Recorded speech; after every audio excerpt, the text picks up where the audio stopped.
All right, we got Brandon and Karina Faust in studio. Welcome back, and today, great topic, family business. That's right. Yep. We've been running Mold Solutions together for a year and a half, and then we had another company where she was very involved and had a lot to do with the success of that company as well. So we've been working together now for 5 years. It's not always easy, as you can imagine. Yep. But there's nobody that has your back and has your best interests at heart, like your loved one, or your spouse, right? Right. Yeah, exactly. So yeah, we make it work, and it's been pretty awesome. I love it. And Karina, welcome in. Tell us how the family business, and you love that, and got a great family there with the two babies. Yes, thank you so much for having me again. Yeah, the babies are growing. I obviously like to be very much connected, supporting my husband, every day to make sure that the company is doing really good, that we're doing a really good service Yep. to our clients. And as part of it, recently I actually got certified as a mold inspector, and that's basically the area that we're going into, really getting all of our people certified and trained. Congratulations on that. Yeah, so certified as an assessor and a licensed mold inspector. That's pretty cool. Yeah. Yeah, Very she's actually also she already had her mold remediator certification, so it's important for us as a company that we have, as many of our guys certified, because the more they know, the better they're going to do as far as that job is concerned, right? Right. So having that team fully certified. So we sent four of our people, and Karina was there also, just making sure that, they got through it and she got through it. So she already had her remediator's certification. So it really is a lot. It's not a lot of women in the industry that has the command and in terms of really knowing the industry like she does. Right. So she'll go into a house, and we'll go on an estimate or an inspection together. Really, it's the free environmental consultation, because we push the inspections out Right. to other inspectors, but we'll do the free environmental consultation, and she finds mold in places that I would never find it. And even when we had our situation at our house, we've had a couple of situations at our own house. It's like the cobbler with the shoes, Yeah, right. Yeah. So she's the one that finds it most of the time. Wow. So she's got, and I think it's, I don't know why that is, but it seems like women know when there's an issue in the house. Yeah, right. Yeah, It's instinctual. totally. Yeah, when he was having some physical issues, a couple of years ago, I think it was, he was having a lot of fevers, like very regularly, like every other week he was having high fevers and headaches and some pains on his chest. And I was like, okay, this is getting a little bit out of control, a little bit scary.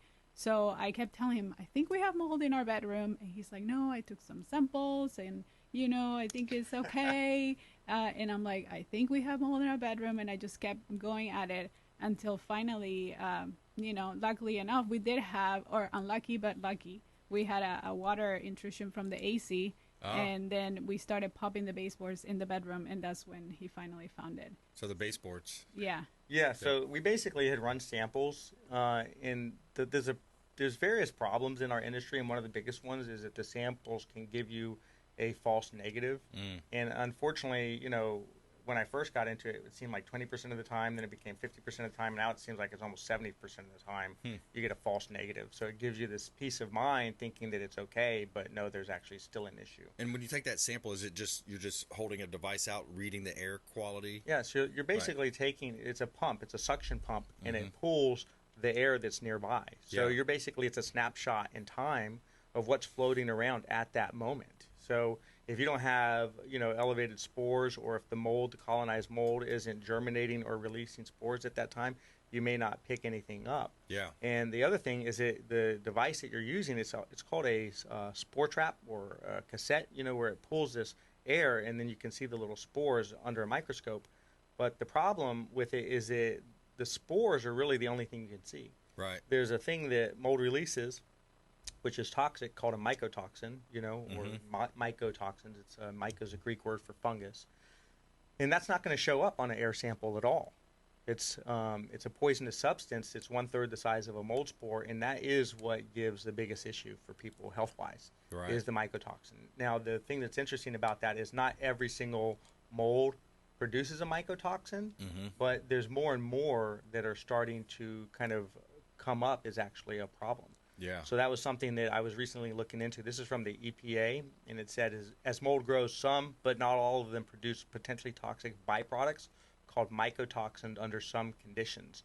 Some of these molds are commonly found in moisture-damaged buildings. More than 200 mycotoxins from common molds have been identified, and many more remain to be identified. That's from May 4th, 2022 from the EPA. Wow. So, I mean, that's a pretty open-ended, like, many more are to be discovered. Right. You know, so one of the things that we found is this mold called cladosporium, which a lot of people didn't think had a mycotoxin release, but the amount of people that get sick from it is substantial, yet it doesn't show up in the air sample. So it's like, well, what's the problem?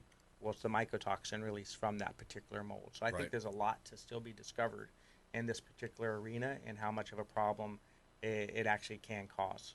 Yeah, sure. Indoor air quality is a big topic.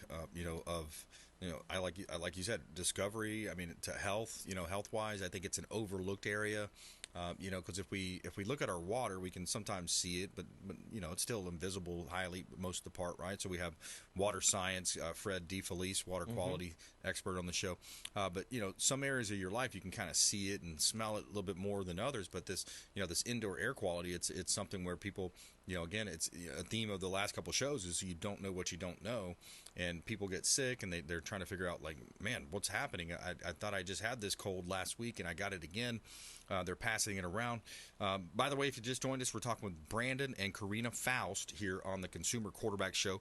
The company is Mold Solutions USA, longtime friends of the Consumer Quarterback Show, and we talk about these different areas. Over the years, Brandon, and you mentioned where, you've had that exact example play out. People were getting sick. Their doctor said, man, I've looked at everything. We've done these different tests. You might want to have your home inspected for mold.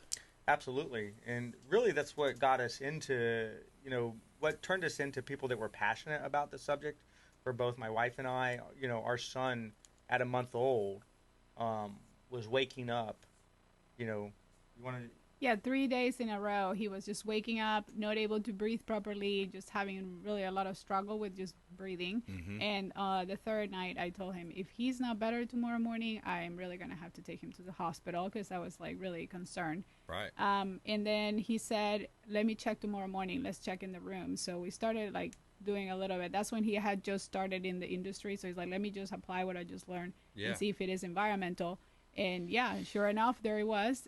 He started moving this brand new shelving system or dresser that I had gotten for him for his clothing. And right behind it, it was covered with mold. Wow. And we were like, okay, how did this happen? So we started looking and we're like, oh, there was a very slow leak coming from the guest bathroom that his mother had used. She had come in for like 2 weeks to visit and see the new baby.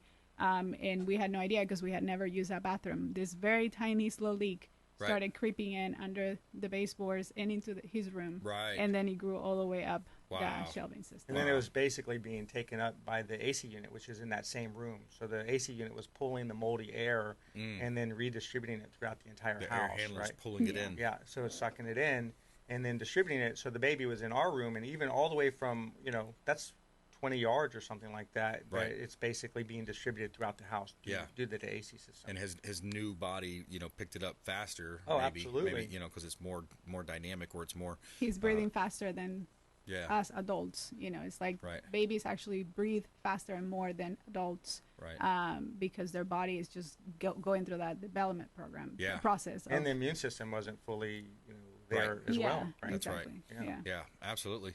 We got a couple minutes here left, so I want to get right into, if our audience has questions or they want an inspection, what's that process look like? Can you elaborate on that a little bit? Absolutely. So they call into the office. The number is 727-276-4787. They can also 727-276-4787. They can also find us at moldsolutions.com. That's pretty easy. And there's a little discount code there too. If they go to the website, they can take a look. So moldsolutions.com, and then they call into the office, and we'll schedule a free environmental consultation. So depending on the scenario, it may need a independent inspector, but we have 10 or so that we work with in the area that are good. They show up on time. They do a good inspection. Their rates are fair. So we'll call them in as needed, or we can go straight to a handling if it's that type of a scenario. If it's duct related, if it's HC related, we also have another company called Real Duct Cleaning that is and the name is Real Duct Cleaning for a reason, because a lot of times the duct cleaning isn't actually getting done, by a lot of companies. They're just going in and, kind of spray and pray, trying to say, oh yeah, we've cleaned the ducts, but it doesn't really get done, or they come up with a reason why the ducts can't be cleaned. So we actually will clean the blower wheel, clean the coils, do the brushing, encapsulate as needed with the fiberlock paint, where there's actual fiberglass and you can't brush it. And then we also can supply the purifiers and the UV lights and things along those lines. And that's realductcleaning.com. So I'm partnered with a AC contractor on that. But we really needed to have a go-to in terms of doing it right and making sure that it was done correctly if we were going to get the final result of a safe and healthy home. Right. That's what we're trying to provide to our customers. You can't do it in Florida without addressing the AC. Right. And unfortunately, a lot of AC contractors just stay away from that dirty four-letter word called mold. They hate that word. They don't want it, the liability. So for us as mold contractors, we couldn't touch the AC unit. So it was really vital to sort of bridge that gap. Right. Because the person that was actually suffering was the consumer at the end of the day. Yeah. Wow. Makes a lot of sense. So, again, support the local economy by supporting our local area business owners. We've got a beautiful family business here, Brandon and Karina Faust, Mold Solutions USA, moldsolutions.com, realductcleaning.com, and it's not duck like the animal duck, it's DUCT. That's right, yeah. ductcleaning.com. And thanks for coming in, and final word back to you. Yeah, just indoor air quality, like you said. You can see it with the water. You don't want to drink dirty water. You wouldn't want to eat contaminated food. You don't want to breathe in nasty air. Those are the three things that you need for your survival. Yeah. And if you're taking in these ultrafine particles that are disruptive to your immune system, it's going to have a long-term impact. So you want to make sure you have top quality food, water, and air. Right on. All right, good stuff. Thanks for coming in. Yeah, thank you for having us. Hey, my pleasure.